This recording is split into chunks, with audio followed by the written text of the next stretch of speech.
हम साल भर पूरी मेहनत से इसीलिए पढ़ते हैं ताकि एग्जाम हॉल में सब कुछ याद आ जाए और जाके हम अपने एग्जाम हॉल में अपने एग्जाम की कॉपी बहुत शानदार तरीके से लिख पाएं। लेकिन जरा सोचो बच्चों, अभी आपका जो हाल है कि आपका पढ़ा हुआ लंबे समय तक याद ही नहीं रहता। अगर एग्जाम हॉल में भी यही चीज आपके साथ हो गई तो तब तो सारा पढ़ा लिखा बेकार हो जाएगा। फिर तो सारी चीजें एकदम पछतावा से जुड़ जाएंगी कि काश मैंने और पढ़ लिया होता ताकि एग्जाम हॉल में बस मुझे आंसर याद आ जाता ना, तो मैं बेस्ट कॉपी लिख के आता और रिजल्ट अच्छा स्कोर कर पाता। सो इस प्रॉब्लम को आज ध्वस्त करेंगे और आज इस वीडियो के माध्यम से मैं 3 ऐसे तरीके आपको बताने वाला हूं जिससे पढ़ा हुआ लंबे समय तक याद कर पाओगे और एग्जाम हॉल में चीजों को एकदम याद रखने में काफी मदद होगी। क्योंकि कई बार कई स्टूडेंट्स के साथ पता ही क्या होता है, वो पढ़ने में तो बहुत तेज होते हैं, उनको चीजें भी याद रहती हैं, बट एग्जाम हॉल में जाके उनको समझ ही नहीं आता कि आंसर कैसे लिखें। प्रश्न पढ़े, उसका आंसर भी आ रहा है, बट स्टार्ट कैसे करें, कहां से इसका आंसर लिखना शुरू करना है, ये उनको पता नहीं चल पाता। कई बच्चों के तो दिमागी काम करने बंद हो जाते हैं, कई बच्चों का पढ़ा हुआ याद ही नहीं आता। तो इसलिए ये वीडियो बहुत ज़रूरी है ताकि ये वीडियो आपके लिए आई ओपनर हो, आंखें खोलने वाली हो, तभी जाके आप चीज़ों को लंबे समय तक याद रख पाएं और वो लंबे समय तक याद की गई चीज़ें आपको वाकई में काफ़ी हेल्प कर पाएं। सो आइए स्टूडेंट्स, आपके इस वीडियो की शुरुआत करते हैं।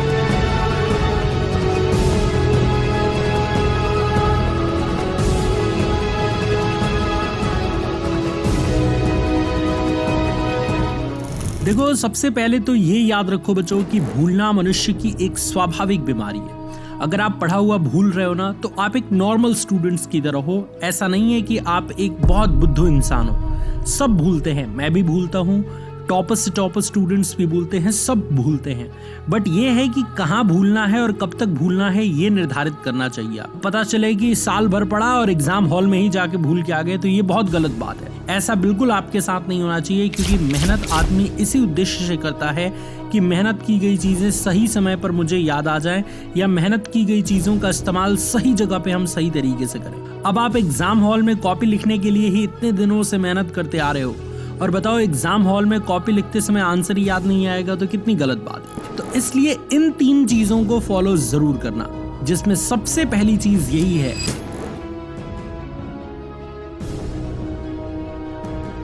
एग्जाम जैसे जैसे पास आते जा रहे हैं ना, वैसे वैसे रिवीजन की फ्रीक्वेंसी बढ़ाते जाओ। मतलब अगर आप 1 सप्ताह पे रिवीजन करते थे पहले, तो अब आप हर 2 दिन पे रिवीजन करते जाओ। हर 2 दिन पे 1 चैप्टर की रिवीजन कर दिया, हर 2 दिन पे 1 चैप्टर की रिवीजन कर दिया। फिर जैसे जैसे एग्जाम और पास आने लगे, हर दिन रिवीजन करने की फ्रीक्वेंसी बढ़ा दी। इसके अलावा और पास आ गया, जैसे मान लो एग्जाम 5 ही दिन है, तो जो सब्जेक्ट का एग्जाम पहले है उस चैप्टर की रिवीजन हर 5 घंटे पे करते जाओ।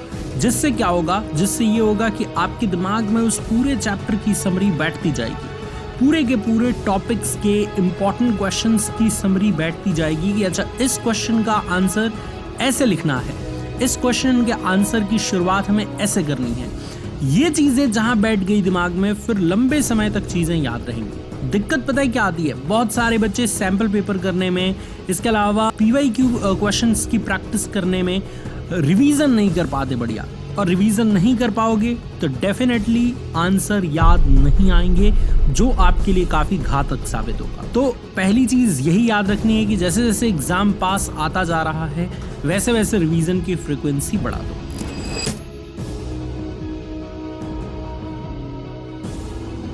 दूसरा बहुत इंपॉर्टेंट टॉपिक और बहुत इंपॉर्टेंट पॉइंट जो आपको लंबे समय तक चीजें याद करने में बहुत हेल्प करेगा कि बिना देखे रिवीजन करें। अब आप में से बहुत सारे स्टूडेंट्स हैं कि वो रिवीजन भी करेंगे ना, तो एक एक लाइन देख के रिवीजन करेंगे, जिससे उनको लगता है कि मुझे आंसर तो याद हो चुका है, बट अल्टीमेटली उनको आंसर याद नहीं हुआ है, वो देख के पढ़ रहे हैं। भाई आंसर याद तो तब माना जाएगा ना जब बिना देखे आप जो है वो पढ़ना शुरू करें, क्योंकि एग्जाम हॉल में आपको तो पूरा नोट्स दिया नहीं जाएगा कि भाई देख के लिख दो, ऐसा तो होगा नहीं, आपको बिना देखे ही लिखना है। तो इसलिए जब भी आप पढ़ाई करें, बिना देखे पढ़ के याद करने की कोशिश करें, क्योंकि अब एग्जाम पास आ गए हैं, अब कब तक देख के पढ़ोगे। तो एक बार देख के पढ़ लीजिए, उसके बाद सेम आंसर को आप दिमाग में रिकॉल करने की कोशिश करिए कि क्या आप बिना देखे पूरे आंसर को बोल पा रहे हैं। अगर आप बिना देखे उस आंसर को लिख पा रहे हैं या बोल पा रहे हैं तो इसका निश्चित तौर पे मतलब है कि आपको पूरी चीजें याद है। फिर एकदम जो है वो आप उसी चीज की प्रैक्टिस करते जाइए,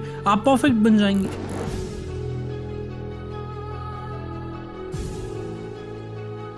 और तीसरी चीज कि लिख के प्रैक्टिस करनी शुरू करिए। कई बार क्या होता है कि हमें पता होता है कि हमें आंसर तो याद है ना, हम आंसर को बार बार रिवाइज कर लेते हैं, रिकवर भी कर लेते हैं बिना देखे दिमाग में, तो हमें कॉन्फिडेंस हो जाता है कि भैया हम तो आंसर लिख देंगे।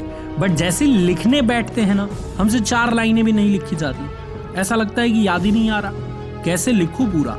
ये सारी की सारी चीजें दिमाग में घूमती रहती है, जिससे हमारा परफॉर्मेंस खराब हो जाता है। ये सेम वैसे ही है कि साइकिल चलाने की कितनी भी थ्योरेटिकल बुक आप क्यों ना पढ़ लें, आपके हाथ में जब साइकिल दी जाएगी ना चलाने के लिए, तो आपकी हालत खराब हो जाएगी, आपसे वो साइकिल नहीं चल पाएगी। चाहे आपने कितनी भी थ्योरेटिकल बुक क्यों ना पढ़ ली हो कि पैडल ऐसे मारना है, बैलेंस ऐसे बनाना है, तो प्रैक्टिकल फील्ड में उतरना पड़ेगा।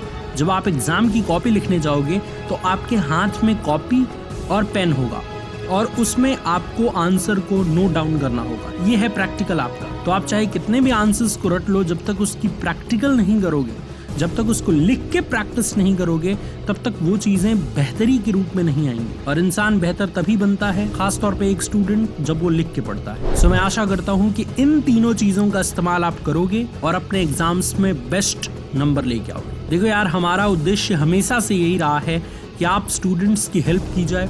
फर्क ही नहीं पड़ता मुझे कि आप इस चैनल को सब्सक्राइब करे हो या नहीं करे हो, इस वीडियो को लाइक किए हो या नहीं किए हो, लेकिन अगर आप इन 3 चीज़ों का इस्तेमाल करके अपने एग्जाम्स में अच्छा स्कोर ला रहे हो, तो हमारे इस चैनल को बनाने का मकसद पूरा होता है। और इसी के साथ मोटिवेशन वाले भैया signing off. God bless you all students, take care.